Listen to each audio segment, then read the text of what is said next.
You are listening to the Disney Dreamgirls podcast, and this is show number 198 for Sunday, the 25th of February, 2018. Where dreams begin. Hello and welcome to the Disney Dreamgirls. My name is Michelle Young, and together with my good friend Jayne Phipps, we are your guides to the place where dreams begin. Well, hello there, Jayne. Hello there, Michelle. How are you, my dear? It's great to see you. And we physically are seeing each other for a change. Woo! Yay!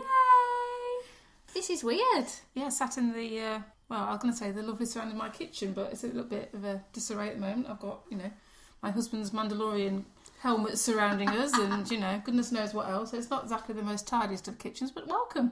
Yeah, we're at Phipps HQ today.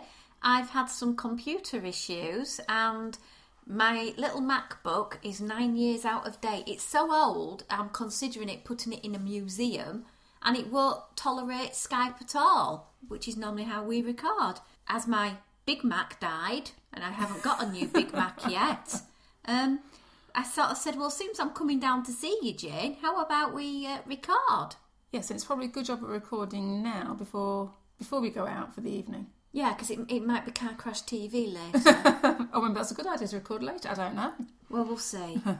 We'll see. So how's things been with you? This last week you've had half term. It has, yeah. Very relaxing week. Not really got up to much. It's, one of those weeks where the weather's not brilliant, so you can't really do an awful lot, can you? I can see over there in the corner you've been busy with your Disney jigsaws. I'm trying to, yeah. I've got one on the go, 2 more to do. I get like this every now and then. I find one, and then, of course, good old Lidl had bargains at $2.99 a jigsaw, so I couldn't resist. Although I did resist the Frozen and the Cars version, I had to stick to the classic Disney characters to get those done. But I will get them done eventually. Bit, I'll say piece by piece, but that will be ha ha ha. Yeah, so we'll get done eventually. Oh, and I had my half term the week before. Sadly, we found out about the kid's grandma passing away, which was, quite sad. Still not got a funeral date. That's not going to be till the beginning of March, which is just totally unacceptable. You have to wait 2.5 weeks to bury your loved ones. Ridiculous. Emily's sentencing went ahead. I had alluded before to personal issues. Well, my daughter was a victim of crime, and she was back and forth to court to give evidence and then to go to the sentencing, and it's all over and done with. Lots of big gripes over the criminal justice system, I must admit, about how it's not really stacked in the favour of poor vulnerable witnesses, but hey-ho. And then I had a couple of days away. My lovely friend Annalisa invited me up. She lives on the northeast coast, right by the seaside. Oh, seaside in February. Seaside in February, I know. Strangely enough, last time I went up was August, and it was actually raining in August when I last went up. Ah, so at least this time it was dry but cold. It was dry but cold. We had a little walk round and did a snowdrop walk, even though I was adamant it was going to be crocuses. We didn't find any crocuses. And then we went to the National Glass Museum, and lo and behold, they do glass blowing demonstrations. And as we sat down for it, we got there in plenty of time to get a good seat, front row seat, and it was like being in the Magic Kingdom in the Arabrath Brothers store, where they make the baubles and things. Yeah. Well, he was making a beautiful blue vase, and he went through the whole process. It took him about 35-40 minutes to do so, and it was just amazing. Very to have talented. Such a fantastic resource. It was so warm as well. It was nice and close. And I was looking through the leaflet for the museum, and I thought, how apt is this? They have a series of courses that you can book and do, and one of them is to make your own stained glass window panel. I'm not imagining a 6 foot by 6 foot panel. It's going to be more sort of laptop screen size, but I've booked in to do that for my next birthday. Oh, so is there going to be a bit of a Disney theme going on to this stained glass panel, perhaps? Well, it is only a beginner's course, so I'm not going to be sort of doing a stained glass rendition of the Magic Kingdom or anything, but I am going to try and take along some little, the Disney Mickey head glitter that you get, and see if I can somehow sort of weld that into the leading that goes, but that's not till May. But I thought it was a really nice thing to do. 4 hours in an afternoon, a little bit of creativity, sneaking under the carpet a little bit of Disney. Job's a good one. I would expect to see an apple in there somewhere, Michelle. Oh, gosh, that's now going to extend my talents, isn't it? I could do maybe a woodland scene with a tree. Looking at all the other examples on the beginner's course, it's normally like squares. Oh, okay. Maybe I'm stretching you a little bit too far. Yeah, maybe when I do the intermediate. Okay, all right. We'll start putting our orders in now then for you. Yeah. Okay, well, many moons ago, we were going to do a Disney podcast before we sort of going through all our holiday exploits and everything. But hey-ho, I've been back at work this week. As usual, it's busy, busy, busy. But I don't know about you, Jane, but I think it's time to have our Kieran on with some wonderful Disney on this day in history facts. Okay, yeah. Hello, my lovelies. And on today's episode, I've been dragged out of bed, so you may notice that I'm a bit tired. Okay, so we've got another episode of this day in Disney history. So let's begin, shall we? Now, on this day, on the 24th of February 1950, Disney's first full-length animated feature, Snow White and the Seven Dwarfs, was released in West Germany. This was originally released in the US in 1937. Really, Mother? You had to put Snow White again? Another one was from the 24th. In 1955, Steve Jobs was born. Jobs was the co-founder and CEO of the Apple company. I don't know why I'm getting this wrong. It's such a simple line. Sorry, pals. This is what happens, when you've been dragged out of bed. You haven't had your breakfast. You're a tired little boy. Okay, I'm going to try. Don't worry. Jobs was a co-founder and CEO of Apple Computer. Jobs bought Lucasfilm's computer graphics division in the mid-1980s and helped turn it into Pixar Animation Studios. And if you are listening to this show via a mobile device, and you can thank him and Apple for their wizardry, which enhanced mobile and computer technology. But you have to pay about £1,000 to get one, so why bother? The third and final one for the 24th of February is the announcement in 2011 from Disney of the addition of the Tangara. I swear that she just puts these in because she knows that I'm going to struggle with it, and that probably gets, jokes, so, yeah. I'm going to say it's Tangdora, okay? So please don't be mad at me, I'm tired, give me a break. The third and final one for the 24th of February is the announcement in 2011 from Disney of the addition of the Tangdara Terrace Trader Sam's Enchanted Tiki Bar at Disneyland Resort into the Disneyland Hotel. On the 27th of February 1992, movie star Elizabeth Taylor invites thousands of her closest friends to Fantasyland in Disneyland for her 60th birthday. But more from Michelle and Jayne on that. Tired. I want to go to bed. Ugh. But more from Michelle and Jayne on that in the next show. On the 27th of February 2009, sadly, Disney legend Dorothy Holt Raymond passed away at the age of 98. She was an incredibly talented illustrator and production designer who worked with Walt Disney to design a private apartment in Disney Lanes. Michelle and Jayne have previously discussed her work on past podcasts about her connections to Alfred Hitchcock, and her work can be found in the Disney parks. Alright, I think that's it. I've been a human being, as always. I've breathed, I've pumped blood through my body. You have done the same. I have not been paid enough for this, so goodbye. Do you know he's getting cheekier and cheekier with these comments that he's adding in?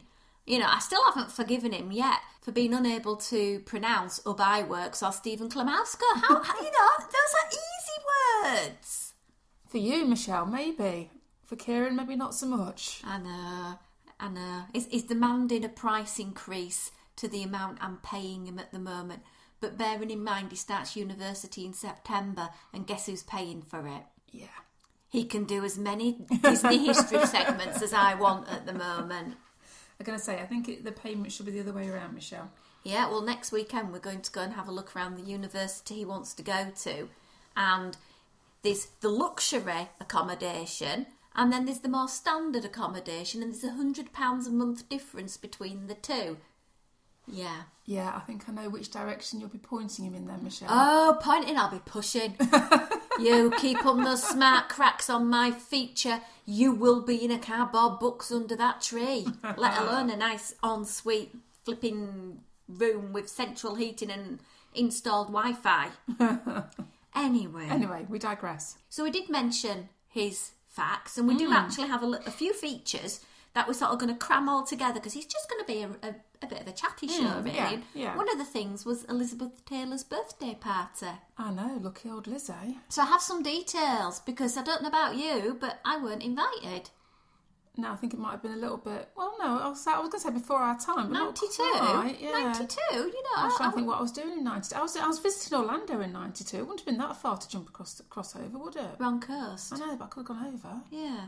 Well, seemingly, she arrived at Disneyland in a horse-drawn white carriage. Nice. Very nice. Trumpet fanfares and flashing strobe lights greeted the celebrities, and it basically was a who's who of who's who back in 92. So you had the likes of Henry Winkler, hey, Cheryl Teagues, famous models, Tom Selleck, the moustache man. Ah, Magnum. Yeah. Husband, Larry Fortensky. See, I even know Liz Taylor's husband's name without reading it from my show notes because I didn't include it in the show notes. And I can attest that it is not in the show notes, Michelle, and I've got no idea who he is. Well, you see, I'm a massive... well, nobody knew who he was. I gather he was a builder. I'm a massive fan of Elizabeth Taylor. Massive fan. And, yes, a bit of a nerd when it comes to her. Now, with regards to the cost of this event, no one would really say how much it cost. Right, okay. The normal fee to rent out the park after hours back in 92 was $8,000. Right, I'm just trying to figure out what that would be now. Carry on, yeah. I do gather rumoured costs of the event were put at about $1.5 million. Is that all? Pocket change? Yeah, I know. So what else went on at the party? Well, basically, if you were a member of the public and you were at the park that day, you were told to leave by 6 p.m. Kicked out, right, yeah. And there was security gone mad. Literally. Well, I suppose at the time, she probably was at the height of her celebrity as well, wasn't she? So... Doing an incredible amount of money, doing an incredible amount of fundraising for her AIDS Foundation, etc. And Michael Eisner at the time was the big honcho, and he basically wanted to make sure the private party basically stayed a private party, because at the time she'd only just recently married Larry, her now husband, at Michael Jackson's Neverland Ranch. Oh, okay. It's good buddies. Yeah. I don't know this Neverland stuff. as well, bit of a connection. Yeah. And basically it had just turned into a free-for-all press invasion of her privacy. Right. So he said, look, I will make sure it's going to be private. So basically there was security everywhere. He even got in touch with the FAA to declare the airspace over Disneyland was a restricted fly zone. Well, yeah, I suppose stopping helicopters and paparazzi and all that sort of thing coming in, isn't it? Yeah, so basically Federal Aviation basically agreed to this and said, we won't send anything over Disneyland. Nice to have that much power. I know. So, Jayne, it got me thinking, well, if we were to have our very own private party for a special birthday, and I know you recently had a special birthday, you were 21 again. I've got a special 21 again birthday in a few years' time. What could we possibly do to celebrate, and how would you do it? Well, it's a very tricky one, isn't it? Because somebody of her stature is used to all that pomp and circumstance and that attention to detail and the knock-on effect with security and all that sort of thing. I think as mere mortals, I wouldn't necessarily be wanting that sort of fanfare. It would be just kind of cool to be able to go, right, who's coming? Get it all paid for. So I'm not paying for it, obviously, because that's the thing. If it's my party, I ain't paying. I need some kind benefactor to pay for all this for me. So it would be nice to be able to go. I mean, it would be amazing to be able to rent out either a portion of Disneyland or Disney World or a whole park would be amazing. And then to drag everybody over from the UK, so that's going to be a job in itself, isn't it? And I'd want to take all my friends who haven't been to Disney before, who hear me bang on about it all the time and have no comprehension of what I'm talking about and cannot understand why I'm so mad on it. I would want to drag them all over and force them to go round and enjoy themselves. Okay. Can I be one of those people? Well, yeah, but I would expect you're going to be there frog marching them in with me, saying All you right, are okay. going to go on It's a Small World and you will enjoy every last minute of it. Yeah. Make them wear the ears. They could all have personalised ears with Jayne and Michelle's birthday bash on or something like that. And could we make them Disney bound? Absolutely. That would be so good. They would have no idea what we were talking about. You want us to Disney bound? What? They're kind of thinking it'd be something to do with ropes. Shall we just divert the subject there, Yeah. I think, Michelle? So What about food? Because food is a big part of Disney. Well, it is. Would you like to just have food on the go, or would you like to have a formal affair, or a non-formal affair, or what? See, I'm not very big on the formal stuff. I'm quite a relaxed sort of girl. And I just kind of like it that you could, if you had a land or preferably a park, so everybody's listening, the whole Magic Kingdom would be very nice, thank you very much. But everything was open. So everybody could just go and have what they wanted, when they wanted. But not turkey legs. Well, if they wanted it, then... Really? Well, we'd have to put up with the smell. Yeah, but I'm trying to be, inviting everybody and being welcoming to all and not holding anything against anybody. Oh, go on then. But then perhaps if you introduce them to it, then they'd realise why they shouldn't be eating it. Good point. We'll put a little calorific label on its little sort of turkey leg paw. Well, my staff at the moment are used to me going around. I've turned into the sugar police at work, so they'd be quite happy with that. They'd know what I'd let them eat and what I wouldn't let them eat anyway. Yeah, I think I'll distance myself from you when it comes to food time. I'd be stuffing my face full of the chocolate fudge sauce on top of the raspberry sorbet over at the plaza. This is very true, and it would be great to be able to introduce everybody to the Dole Whip. All my friends who have got no idea what I'm talking about, these people that have got no comprehension of what the whole thing about Disney is. Just think of all the things you could say, right, we might have a little bit of a tick list and say, right, you're only allowed to leave when I've got proof that you've done. Like a quiz. Yeah, so they'll have to have a Dole Whip. Tonga toast. Got to have Tonga toast. Got to go on It's a Small World. Churro. Ride the Three Mountains. Churro. Yeah. Could be quite a long list though, couldn't it? It'd be incredible. And can I just digress going over to Dole Whipville again? Because we're all on these Facebook groups and we know at times people put the most ridiculous questions on. And this lady, bless her, had put on a question and do they have a non-alcoholic version of the Dole Whip for the kiddies? It's like she obviously must have read there's only an alcoholic version of the Dole Whip. And to be fair, the non-alcoholic version is the standard and it's the adding of the alcohol which is the non-standard. But it's like, no, Disney will make your child drink rum Dole Whips. Although that could be a good idea. They're definitely quiet. We've never thought of this, Michelle. Maybe this is the way to get around the parks easier by doping all the children. No, that would be bad, Jayne, because also they've got to be ID'd and they've got to be over 25. True. So, yeah. But then again, maybe we could do what Liz Taylor did and just make it an adult-only party. I forgot to mention that fact, yeah, because the cool thing that Liz said, dress casually, leave your children at home. How cool! Yeah, I'm just thinking, grown-ups only around Disneyland, not having to negotiate small people. That'd be really good, actually. No strollers. No strollers. Never thought about that. I think we've got something here, Michelle. I think it's going to be an amazing party and I think we might just open the floodgates to all our listeners. Would you like to come to our party? Providing we can find somebody to pay for it for us. Yeah, we need that. We might have to start a GoFundMe. Hey, there you go, Michelle. So GoFundMe. How many people are doing it for? Where are they all coming from? Well, capacity is 80,000. Let me get me phone. Right. Let's work on the basis. Oh no, that's my alarm clock. I don't want that. Let's work on the basis. It's going to cost us $2 million. Right. Okay. Yeah. And if we say capacity's 80,000, well, we don't want 80,000 there. Let's just say we'll have 10,000 there. Of our closest and dearest. Yeah. That's going to be $200 per person. I would quite happily chip in $200 per person, wouldn't you? For me, yeah, I put my 200 in. Yeah. Yeah. To have the park to yourself. Yeah. For a day. Yeah. Well, not for yourself. You'd have your 10,000 best buddies. Well, yeah. But if we did it even more and we extended it to 20,000, it'd be 100. Or 5,000, it'd be 400. Oh, I'm liking the maths. Oh, we've got an idea going there, Michelle. Now just got to figure out how we're going to make it happen. Yeah. Let's move on. Before we get carried away. Yeah, the ideas are going. Anyway, my idea. Right. Yeah. Sorry. Yeah. I did have an idea of my own.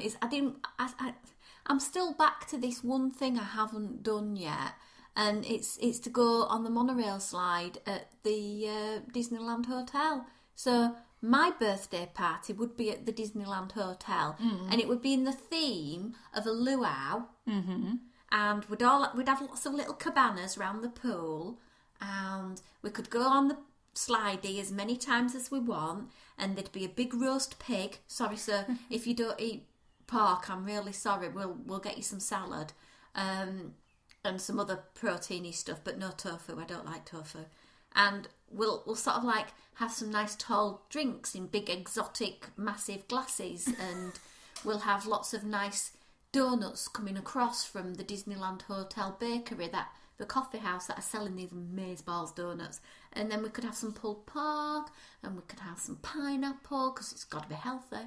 And then we could have unlimited Mickey bars and Dole Whip. And yours is a little bit more low key than what I was suggesting. I'm quite surprised, Michelle. I'm quite surprised myself, but you know, I've been incredibly fortunate to do many of the things that a lot of people have on the Disney bucket list. You know, I've been 1901, I've been Club 33, I've met the god of Bob Gurr. You know, all of these things that a lot of people have got on the bucket list. Well, the next sort of thing down for me is a bit more sort of normal. Okay. Yeah. But don't get me wrong, going on the monorail slide at the Disneyland Hotel isn't going to be a cheap party. No, but I think it's slightly cheaper than what we were talking about earlier. Possibly so, because we'd obviously have to keep out, you know, the paparazzi who want to get pictures of us. And yeah, right. Yeah, okay. Okay, anyway, let's open up the listener mailbag, and we have a question here from Gina from Philadelphia. Right. And she's basically asking us, what attraction that is existing would you up-level, and how would you do this? So I'm guessing from what she's saying, for example, how would we go to Snow White in Disneyland and change it to make it more relevant and more up-to-date for this century? Go on, Jayne, you can go first. Well, I've got a really cheeky one, but and it's probably not very politically correct. But can we just go to the Hall of Presidents and get rid of Trump? Then I'll go back and view it again. You'd up-level the attraction By removing what they just put in. by removing what they've put in? Yeah. Wouldn't you want to sort of do something with regards to the presidency as well? Well, that wouldn't go hand in hand, really. But, you know, I ain't going in there until that's gone out. So it's kind of like, I'm going to go in August. Oh, yeah? Yeah, I want to see what the You're gonna throw kerfuffle's eggs at about. I'm not going to do anything like that. I'm going to be very respectful, and I will sit there and I will watch, because I've never been to see it before. So some people have been put off by Trump being in there. I'm sort of being lured in because I want to see how bad this animatronic face is. Well, there is that. I can't believe how bad it is. But obviously they don't care about it, so that's fine. Well, no. I imagine the team of craftsmen had a bet with each other to see who could make it the most unappealing animatronic ever. And they probably achieved it. Yeah, they made about 8 different ones, and they chose the one that scared the kids the most. Well, they look like they've melted 8 together. Yeah. Yeah. But seriously, if I was I was talking with my other half about this, and talking about the possibility of bringing some augmented reality VR type accoutrement, I suppose, into an existing attraction. So something like Buzz Lightyear. And if you had a VR headset on, so that actually you could interact with Zurg and Buzz, so it was a lot more responsive and tailor-made to an individual. rather than just sitting there firing at things. So that'd be quite a cool way and you could do it, I suppose, with quite a lot of different attractions by introducing that virtual reality element in. How easy it is to do when you're talking about headsets, etc. I don't know, but that would seem quite and possibly a natural way that Disney's probably going to take some of their existing attractions anyway, I would think. Looking like the Star Wars game that's been, or attraction that's come out, I think in Disney Springs or somewhere, where you can go in and you can go to a certain planet and do goodness knows whatever. And we saw it at Star Wars Celebration back in 2016, which we couldn't actually get in because the queues were stupid and we weren't prepared to queue that long for it. But that element of being totally immersed, it just seems to be what the Disney catchphrase is at the moment, to immerse yourself into something. VR, augmented reality, would seem to be the way to go with a lot of things. Okay, for me, I'm going to go down the Indiana Jones route. Okay, right. In what respect? For those of you who've been to Disneyland Paris will know that they have an amazing Indiana Jones mini roller coaster there. Very short one, isn't it?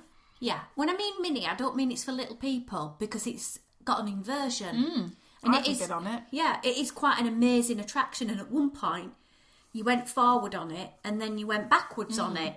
But now you only go one way on it. And it's incredibly short.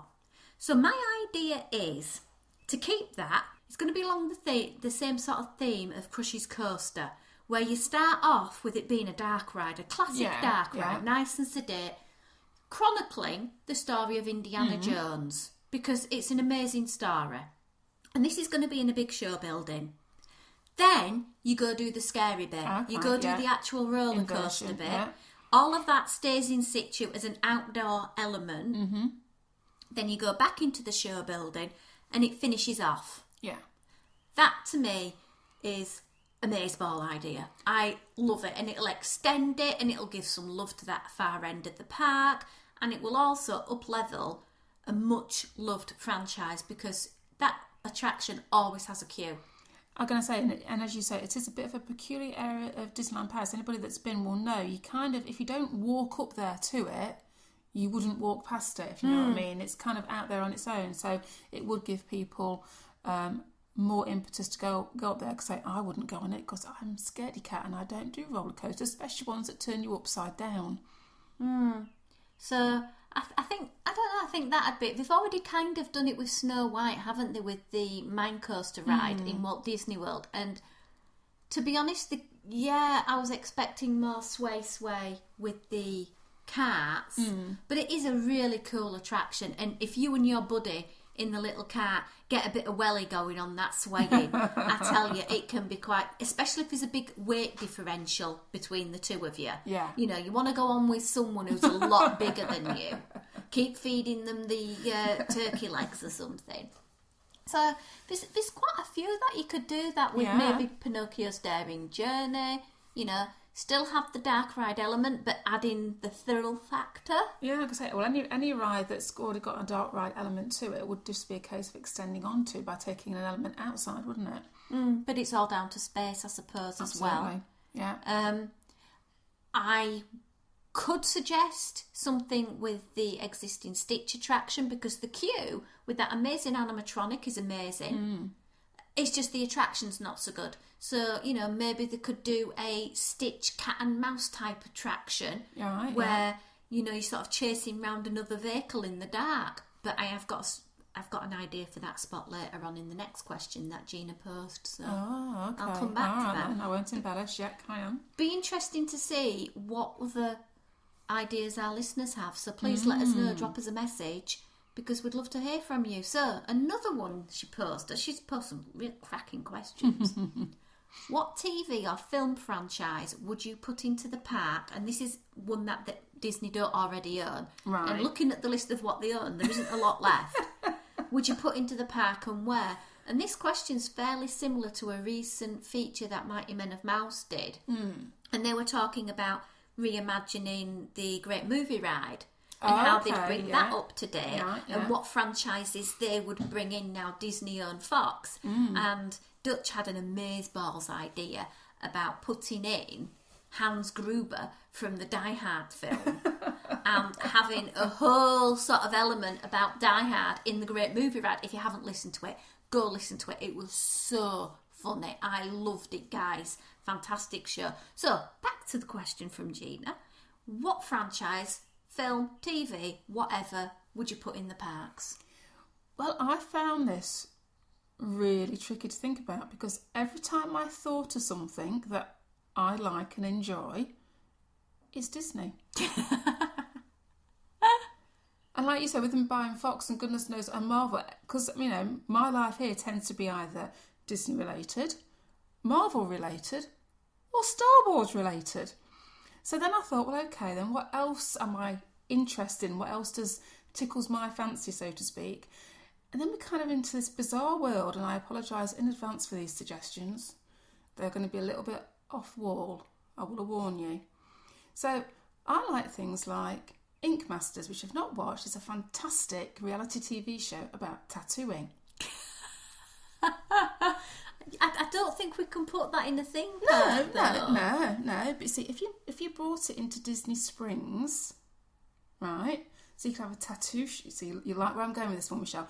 A tattoo shop in Disney Springs. Now they used to have one, don't they still do over at Universal Star Walkie, whatever it's called, over there.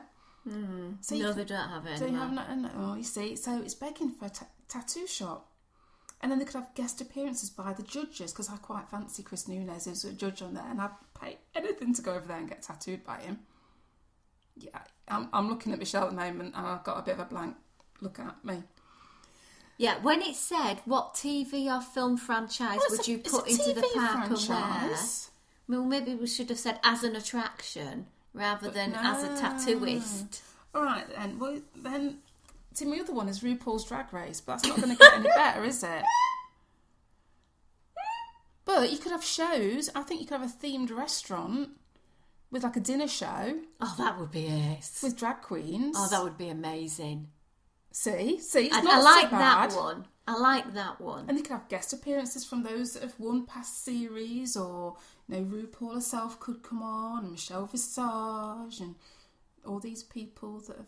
That's a great idea, actually. I would pay. I don't think, however, that everybody who goes to Disney is going to be on. Me. Well, no, I wasn't going to go. I don't think there's anything weird about that, but I don't think everybody who goes to Disney is accommodating to the diverse world that we live in now. No, I would agree with you, and I do tend to embrace the diverse amongst people. So for me, it's kind of a no-brainer and it's the classic, isn't it? Whatever you're into seems perfectly normal to you, but for others, I can appreciate. And yes, all joking aside, whilst I think it would be absolutely amazing to have a drag themed restaurant, entertainment, something or other there would be amazing. I can see that it probably doesn't quite fit with the Disney ethic. Yeah, the same with the tattooing, I imagine. I would imagine. But you could limit it to Disney tattoos. I can imagine there'd be some Universal fanboys going in wanting a Universal one, a Harry Potter one, just to be awkward. No, but it'd have to be a strict Disney-only tattoo shop, wouldn't it? Let's move on. She's still looking at me blank, listeners. Well, you see, I decided to go down and sort of go to what I know a lot of my American friends absolutely adore, Doctor Who. Right, yes. Now, this to me... Sensible lady. Well, it's on BBC America. It will appeal to a great deal of people. Mm-hmm. It's age appropriate from sort of small child upwards. True. Because it's accessible by all. Some of them are a bit scary. Weeping Angel a few years back. Oh, my word. Not good. Mega scary. Mm-hmm. We won't be having any of that. But I think that'd be really good because the attraction could then take you to different lands, and I'm thinking of something along the lines similar to Star Tours. I was going to say, yeah, you could have like some sort of time travel timeline to go on, couldn't you? Yeah. Where you could go to different places that Doctor Who has visited. And I think that would be amazing. It would go into Tomorrowland just perfectly. Absolutely, yeah. You know, you'd have your little blue TARDIS box as your entry, and there could be a homage to past Doctors. Mm-hmm. I love this idea. We're not going to have a fish finger and custard serving food aisle at all because I didn't like Matt Smith as Doctor Who. Did you sorry. not? No, I did not. I quite like that. I did. I turned off completely. My favourite was Tom Baker because Right. he was my doctor when I was growing up. Yes, true. Yes, I appreciate that. Yes, it was same for me as well. Actually, yeah. Tom Baker, yeah. And give Kieran his dues. He's Tom Baker mad as well. I think the next one I kind of liked Christopher Eccleston. Bit more edgy. Yeah, I thought he was sort of okay, and then I've forgotten the one who came after him. David Tennant. I love David Tennant. But who doesn't love David Tennant? I just would have sat and watched David Tennant paint his walls, to be quite honest, because oh my why, whoa, hot stuff. Anyway, so those again some ideas. I'm going to post some of these questions intermittently through next week for our listeners to post on to see what ideas that they have, because I think that'd be kind of good. Merchandise for that one, Michelle, would be a big win. Oh, definitely. I know how much Kieran spent on Doctor Who stuff. No, when I say Kieran, I mean me. Well, this is true, yes. I think at the end of that, I think your idea was probably far better than mine. Oh, thank you. Okay, let's move on to the last little bit of news. This is coming out from Disneyland Paris. And Cafe Mickey's, which is a character-based buffet in the Disney Village at Disneyland Paris, is reopening after quite a while. It's been massively refurbished. However, many fans, such as our good friend Mitchell from DLP Hot Seat, have complained over the price point. Are you ready for this? Yeah, Listeners, sit down. Are you ready? It's gone to €65 for an adult meal, which, for those of you who are thinking €65, that number doesn't sound too bad. Well, let me change it into your currency. $80 or £57.50. Yeah, it's a little bit higher than I was probably anticipating. When you compare it, to give you sort of a Walt Disney World comparison, one of the most expensive character buffet type meals that you can get in Walt Disney World is Cinderella's Royal Table. Yeah. And that price point for dinner is £65 to £80. And having done that, I know the value in that is quite good, because you get to meet Cinderella one-on-one, nice little meet and greet. You got the picture in a nice folder, and then you got to see lots of princesses during the meal. They come to your table. The food wasn't too horrific, and you got to take home a little wand that says "Wish upon a star" on it, and then you got a little. The boys got, I think, I can't remember what the boys got now. They got something as well, and I felt that was fairly good value. I don't think I paid $80 though, because this is going back a fair few years. So I think it's a bit pricey. Now, I had a go with my best French and my best Googling to translate the menu. It's a 3-course set menu, no drink. Okay, so this is €65, $80 plus drinks then. Yeah, and I imagine it being France, you're going to have to tip. True, yeah. So your entree, your start sort of appetizer is going to be either soup with a caviar butter crostini, chicken ballotine with mushroom truffle sauce, chicken terrine with foie gras, or tuna tartare with carpaccio of salmon. Okay, so quite upscaley high end food sounding, yeah. Yeah. Now, we had a bit of problems with one of these because we got it to heart steak. I think it could be beef steak rather than heart steak. Yeah. Because it comes with a pepper sauce. You've got a fish of the day, pork belly, a veal dish, prawn linguine, a Parma ham pizza for cheese pizza or seafood pizza, and it better be a good pizza for that price. That's all I'm saying.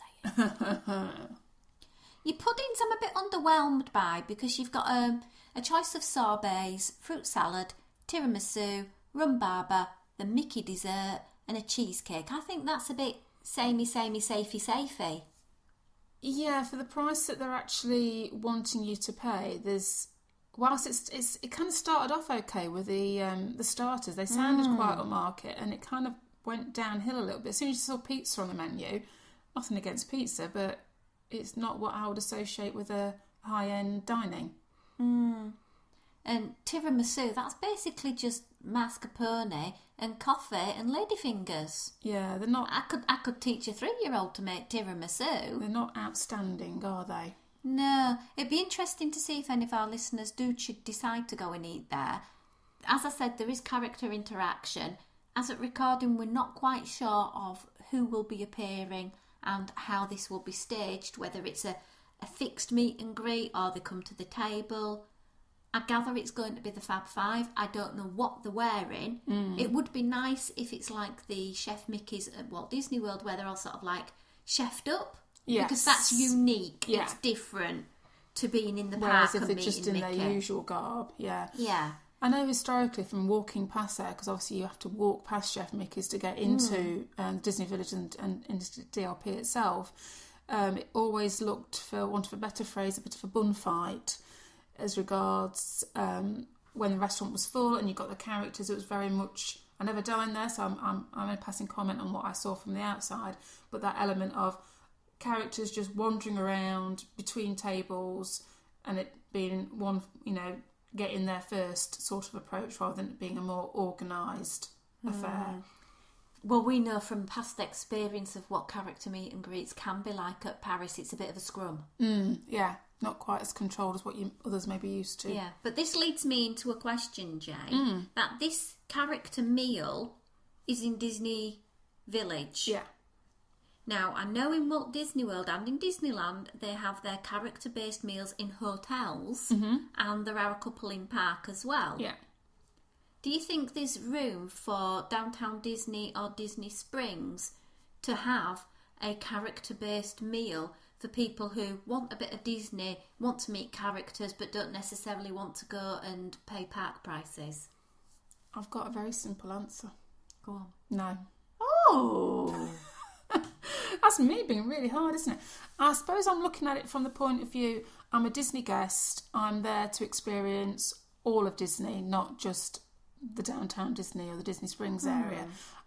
Maybe particularly more so with Disney Springs, because with Disney World being more of a holiday destination, I quite like the fact that those areas aren't as kiddie orientated. Now I know there's lots of adults out there like the character meets and greets, not something I'm overtly a big fan of. So I quite like the fact that those areas are less themed that way, if that makes sense, and that it is more of a grown-up area. I'm looking at your face and Michelle doesn't agree with me. No, I don't. I think it's a fantastic way of getting rid of Rainforest Cafe down at Disney Springs.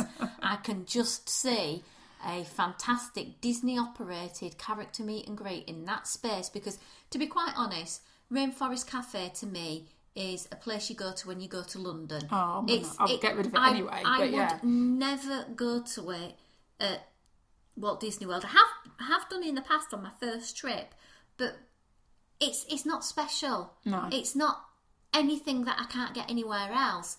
And I go to Walt Disney World or Disneyland to get things that are uniquely Disney.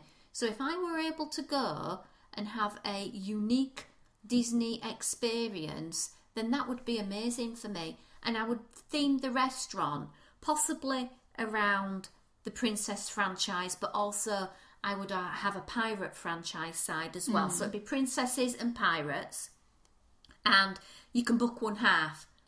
So you're either booking the pirate side or you're booking the princess side, but you get to meet all the characters. Right, so okay. one side of it's going to be all themed over piratey. Yeah, and the other side is going to be all princessy. So the pirate side, you're going to get Jack Sparrow meeting and greeting and some characters from the film. They could have a big animatronic of the Kraken. Oh my word. That'd be amazing. Something like that, a big set piece of a ship or something like that. Really exciting for the kids. Then on the other side, I would do princessy. So you could have different princess sort of areas. So you could have an area themed around Snow White, an area around Aurora or Moana or something to change it up a little bit. And each princess goes to each bit and visits, because that's what they can do. They're visiting the friends, and you get to meet a whole range of different princesses or pirates, and it'll appeal to both sexes. And you could possibly, and this is the cherry on the cake for adults now, you could have a Bibbidi Bobbidi Boo or a Pirates League there, and it can be available for adults too, because it's not in a theme park. No, this is true, and I agree that particular element at the end there, I don't know why it's not available for adults, because there's lots of us mad people out there that would do it. So I can see where you're going from, and you could actually bring in like Jake and the Neverland Pirates for the little bitty ones out there as well. So I can, and is it Sophia the First and all that sort of thing. So there's quite not Eleanor. I don't want Eleanor of Avalon. No, don't want her. Oh, okay. I won't ask why. But no, so there's elements that I can see with that you can actually extend it. So you've got it would appeal from the little itty bitty ones all the way up to us not so little itty bitty ones. Yeah, and the main objection they have to Disney about doing Bibbidi Bobbidi Boo in the parks is because adults cannot go in the parks dressed as Snow White, Cinderella, etc. because people might mistake them for the real one. There are some very attractive people out there who could get past for these characters. Yeah, I appreciate that. And I got this idea while watching Big Bang Theory one week because the ladies all wanted to be Cinderella. Yes. And they're in the park and, there's Aurora, Snow White and Cinderella and they're all in the park and they're not really in the park, but I would love to be Bibbidi Bobbidi Booed. And if it's at Disney Springs, that Disney, you'll be printing your own money. You really, really would. No, I absolutely agree with that element of it. I'm good. I'm so good. You see, this is why Disney, I need a job. Get me out to Florida ASAP. Anyway, I think we're going to wrap up this show now. I hope you've enjoyed it. If you have, why not spare a few moments, pop on over to iTunes, update your iTunes review. Or, if you haven't yet done one, what's stopping you? Come on, please. We'd really, really appreciate it. You can always communicate with us too. info@disneydreamgirls.com. You can find us on Instagram, Disney_dream_girls. Our Twitter is @DisDreamGirls. And our show notes and website can be found at disneydreamgirls.com. Finally, the last way you can support the show is become one of our patrons and go over to patreon.com/DisneyDreamGirls and support the show a little bit each month, and in return we will give you lots of lovely, lovely additional audio. Anyway, until we're back, it's goodbye from me. And it's goodbye from me.